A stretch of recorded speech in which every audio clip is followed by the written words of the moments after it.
Sawa oli ku Dream TV atukwebaza yonna gy'osinzidde okubanga otambula naffe. Nze Disani Kyeswani ne Simon Lumu Munagomba. Enamba eri wansi ku screen yo ojja kubanga ogiyisako obubaka mu WhatsApp atujja kubanga tufuna engeri gye tubunyamunyamu nga tugeza okubanga tukusiibula wali eri. Obudde tukyalinawo dakiika nga 15 okubanga tuvaayo okukusiibula. Twalabyeko ebintu bingi ebweru w'eggwanga kutandikira ku lukalu lwa Africa naye ndoza tuyinza obbikwa hano tusesetula ku lunaku olw'enkya naddala nga bwogezako kubanga otunudde mu liigi za Bulaaya. Ensonga nyingi nnyo tuyinza okuba ate nga tukuonako mu kaseera kano. Mu ggwanga lya Bungereza twalabye nga ekikopo kya Premier League kirabika ng'omutendesi Mikel Arteta buli olukedde ayongera okuba nga akinyweza bunyweza. Mu kaseera nga kilabu ya Manchester City emaze okubanga wangula omupiira gwayo ogwabadde mu ggoolo y'okuba penalty ku kilabu ya Crystal Palace. Yabadde ekalubye ekyetaagisiza penalty mu dakiika yabadde mu dakiika ya 7 Erling Haaland yasobola okubanga avaayo n'abeera nga akonvatinga mupiira ogwasookawo ku lunaku lwali lwa 6. Mikel Arteta yakomyewo ku lunaku lwabadde lwa Sunday anateekawo performance n'abazannyi be nga tebakyuseemu nnyo kiri awo ku mipiira egibadde omupiira ogubadde gikyasembye ndowooza giringa ebiri naddala ng'otunuliddemu mpaka zineeno eza Premier League. Of course maaso awo ng'azannyisa abalenzi baba bulijjo okuli Bukayo Saka, Gabriel Martinelli ne Masekati awo. Ennaku zino byakyukamuko Leandro Trossard gwasinga okubanga awuliriramu okubanga ateeka. Of course n'omulenzi oyo Gabi Jesus yasobola okubanga akomawo yavudde na ku bench okujja mupiira ogwo naye tasobodde okubanga afunamu ggoolo mupiira ogwo wabula yabaddeko ne shot yabadde emu ku target. Tewali walala wonna wakyuse bw'otunula midfield yasigadde eri intact nga yabadde egeza okubanga ezannya Mazipate, Martin Odegaard ne Granit Xhaka bw'ojja mabega eno abadefenda be abasinze okubanga era abategeera ndowooza kyageza okubanga azannya mu kaseera kano nabo ne basobola okubanga abalabiddwako okuli Omubrazil we Magalhaes then tekako mu Ukraine oyo Alexander Zinchenko atambuza 3 ate mpozi ne William Saliba ne goalkeeper kaseera kano akyasinza okubeera nga ategeera kyageza okubanga azannya omutendesi njogerako omutendesi Mikel Arteta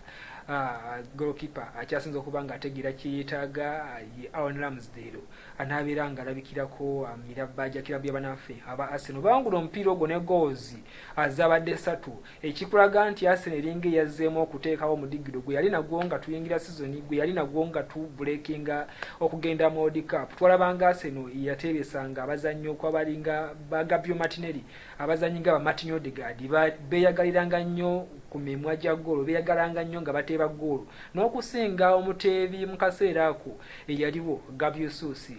Mukadde kano Arsenal bw'ebeezannya tekyakozesa mulenzi oyo Edward Nketiah nga bwe twakiraba mipiira gyalinga ndowooza 5-6 egyasooka nga Isusi yakavaayo n'abanga afuna obuvune wabula bazannyisa omuzannyi oyo Leandro Trossard najjanga force 9 buli bw'atambula ebibangiriza ebyo byalekawo bye biyamba abazannyi baneeno okuli Odegaard okuli Martinelli ate ye bw'aba atambudde yabakolera ggoolo ndowooza okudda ku Arsenal gye twasooka okulaba nga eyaka nnyo. Simon, omupiira gwa Arsenal ogwo gwakuwadde ki? Bw'otunuulira omupiira gwa Arsenal in fact kati muli ntandise okukkiriza nti bwe katali girya Arsenal ekikopo kino yandikuliita nakyo nga buli omu alaba. Bw'otunuulira omuzannyi mbadde neetegeeza nnyo omuzannyi Leandro Trossard. Trossard ajja mu Arsenal nga plan B. Plan B. Yeah. Arsenal yali yeetegese okumenya banka ereete Mikael Mudryk yagenda mu Chelsea oluvannyuma nti Chelsea yo sente teyeekwatakwata esasula erwada n'okulwana. Arsenal etegererese siyinza kugula empale yakaguwa nenjigula emitwalo egigule empale ya jento so kakati we bafuna mpeki jento ekyo kyakawembawemba bafuna Leandro Trossard indeed ayina byakoze bingi. In fact kino buli omu kyasibayogera kino nyina ofuna omuzannyi ategeera league oba shegeera mpwotuno y'omupiira ogwo yazze n'akola assist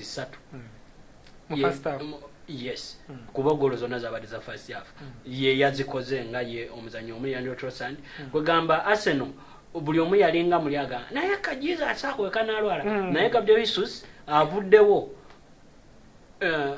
mipiira mitono nnyo gy'osobola ogaa nti bamumiisinga ate waakomeddewo ate ng'omutendesi alinga wabadde n'afunidde n'eddagala nti kati ne bw'oba toliimu otunuulira abasooka ne beesiba ku nketya n'abaako ne kyakola naye nga mwenda orthodox 9 bwe baamuyiga emipiira gyatandika okuba tegikyamutuuka bamusalako supply nga bwe tukirabye nnyo ku Haaland Arsenal etandika okuba ng'eteeba goal emu kale otunuulira omutendesi Mikel Arteta yaliko ku Man City nga Man City ezannya nnyo ng'ekozesa ba false 9 bw'ajjayo akakodi ako teweewuunya kubanga kati otunuulira Man City bwe yalabikiranga ddala obulungi ng'olaba Bodegaard bateeba goals ba Bernardo Silva ba Foden ba Kevin De Bruyne baali tebalina orthodox 9 nga olaba Haaland so kati Arsenal kyeyakoze era babangawo ne bano bayisuusi nga bakuba ku ntebe ne Aguero we okitegeera maaso wali n'ateekawo gwayagadde yenna oba De Bruyne kaakati Arsenal kyeri mukola Leandro Trossard yasomeddwa nga ye mwenda naye tewoolaba assist zonna yazikoze nga tali mu kifo yawenezakolera mu wingi okitegeera ng'ogyeko eyekkoona zino yazikoledde mu wingi oba okitegeera so olabira ddala nga Arsenal eri mu kifaananyi kirungi ekitwala ekikopo nabadde neetegereza emipiira tikati Arsenal bw'eba esinga Man City obubonero 5 ng'ogyeko emipiira gyesigaza giri 12 kati gyako emipiira 3 ogwo kwe kuli ogwa Chelsea kwe kuli ogwa Liverpool n'ogwa Man City gino emirala gyonna egikwata egigobe omwenda okitegeera ogwa Man City musuula amaliri ereke kukkiriza Man City amukube Arsenal nja kuba etwala ekyo ekikopo okay olaba Arsenal bw'atwalisa Man City amaliri wabaza Man City amaliri ate awo ng'otunulidde gya Arsenal gyokka gyagenda okuzannya totunuulidde Man City nti Man City naye tanazannya Liverpool tanazannya Chelsea okitegeera so singa Arsenal ne bwasula omupiira gwa Liverpool ne bwasula omupiira gwa Chelsea abasudde obubonero 6 n'agwa amaliri ne City kitegeeza ku bubonero obutaano bwabadde asinga City aba abuzizza babeera bakola batya benkana ndese babeera benkana kati awo Arsenal nagoba gino emipiira gyonna isigaddeyo mwenda ate ng'asobola ogigoba kubanga ennaku zino Arsenal tiimu entono ate tezikyagiwa buzibu yagenza okutuuka mu Fulham ng'atawaanya nnyo naye yamuyisizza bubi okitegeera so bw'abeera asobodde okukola ekyo ekikopo agenda kuba kitwala alright ye kilabu ya Arsenal tulinayo n'obudde butini okuba nga tugendako mu message abasobodde okuba nga bazikasukako kwezitu ziraba enamba ya WhatsApp eyo kwoteeka obubaka bwo gwenyiga bunyizi mu WhatsApp mu oboteekerako ekyuma kijja kuba kibulaba mangu nnyo nnyini ddala twogereko kati nnyo ku muzannyi Casemiro yafunye red card eyokubiri bw'otunulira Casemiro yajja ku kilabu ya Manchester United yes ayinza okuba nga takyuse nnyo naye no Casemiro aliko okuba nga vibe nnene nnyo bw'otunulira ebbanga lyamala ku kilabu ya Madrid n'oza emyaka tegikka wansi wa 8 yagoba ku kisaawe emirundi gyali ebiri ne red card etalina direct mu bbanga lyakamala ku kilabu ya Manchester United nga n'esizo erina kubanga eggwako afuniddemu red card ziri 2 gye yasembyewo okufuna egenda mutuuza emipiira gigenda kubeera ena being it yazze ngeri second direct red card agenda kutula empia gigenda kubeera ena mirambeera omutendesi Erik ten Hag ebiseera bisinga labikanga abali nnyo omupiira naye ate ebiseera bisinga ajja mu mupiira golowooza nti gwe badde alina okubanga awangula ne gubeera nga gumutuulamu kiri ku bazannyi bano bakozesa ebiseera ebimu najja n'ensobi emu yokka n'ekyusa omuzannyi no wabaawo factors nga ziri out of your control kati otunuuliranga omutendesi kati obotunuulira ttaka eyo yaweeseza Casemiro red card kyoyinza kuŋŋamba nti omutendesi yamugambye nti bw'onootuukawo tema so wabaawo ekijja nga kiri out of his control obotunuulira Casemiro yabadde agezaako naye kubba mupiira unfortunately n'abeera nga atemula so ne bamuwa red card gye ndowooza nti yabadde ntuufu lwakuba nze kyemmanja VAR y'Ebungereza consistency oba okitegeera olunaku essaawa 24 emabega Chelsea yabadde ezannya Leicester City omuzannyi yakoze ttako eri Nasty n'okusinga eyo gye baakoze ku Alcaraz ono yagikoze ku Yao Felix naye tebamuwadde yadde yellow card okitegeera then ne tujjaawo otunuulirako emabega Fabinho yakola gwali mupiira gwa FA Cup yakola ttako yemu ate nayo yali Nasty ku Ferguson omuteebi wa Brighton and Hove Albion nayo Ferguson n'okulwala n'alwala n'ava namu naye era omukulu tebamuwa yadde yero oba okitegeera ekintu ekyo era Van Dijk ye ttako yemu gye yakola ku muzannyi wa Everton Merseyside Derby Liverpool yali ku Everton goals 2 ku bwerere naye era awo Van Dijk tebamuwa myufu oba kitegeera so incident bwebe weeso ono red card omulala lwaki temuweesa then wovudde ku ekyo nalabyeko omutendesi ng'agamba nti omupiira gwabadde result yabadde influenced by the referee of course nze nkikkiriza kubanga otunuulira ng'ovudde ku red card yagabye yes yabadde ntuufu naye lwaki ku olwo yagenze ku VAR n'acekinga then ku handball ate wona atagendayo ka TV okitegeera ne bamugabuga handball ya Manchester naye handball eyo nozo omuzanyi yabadde ku ttaka yes njagala producer nzirizeyo kemabe golabe omuzanyi yes eteeka ndimanyi bulungi nti omuzanyi bw'abaagwa ng'emikono gimuyambako either kuva ku ttaka oba kukwata ku ttaka aleke kugwa teba handball naye bw'otunuulira omukono guno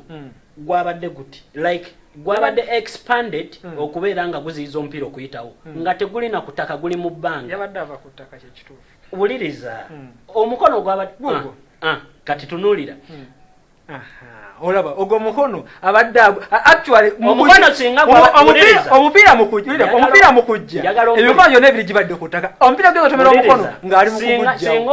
omukono ogwo gwabadde ku ttaka kati producer zokolundizeyo kati then okakomyewo kadde mabega katedde then kakomewo amanyi kakati play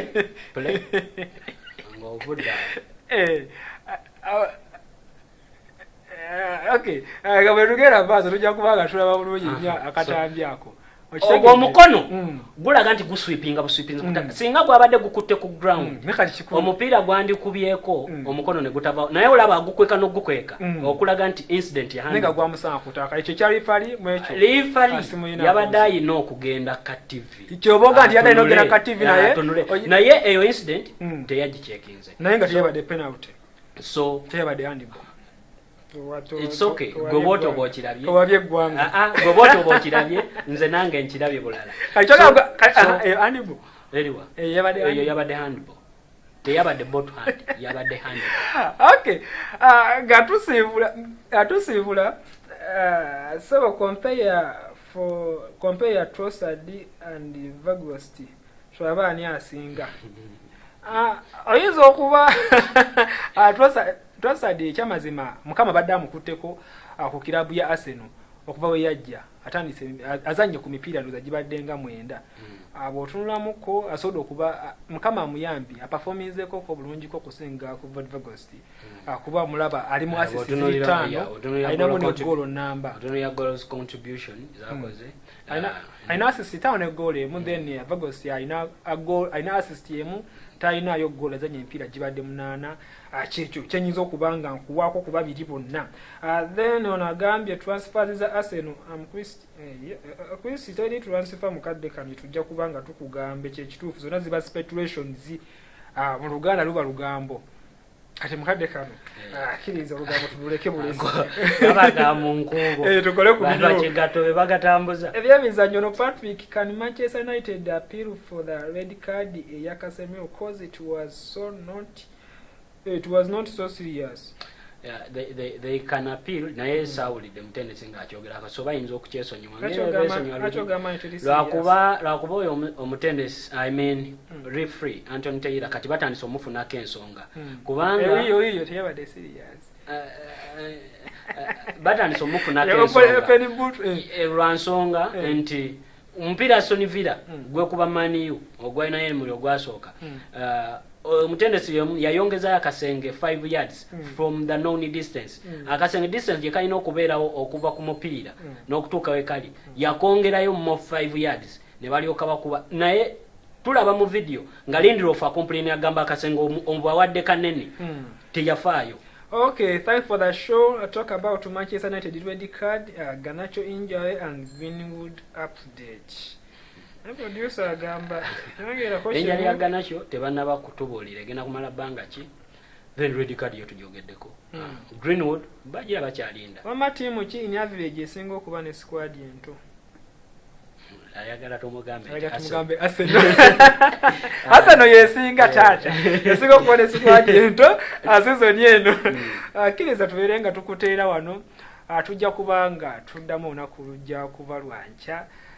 gegokya mu kisaawe nze Disani Kyeswa Simon Mukityo weraba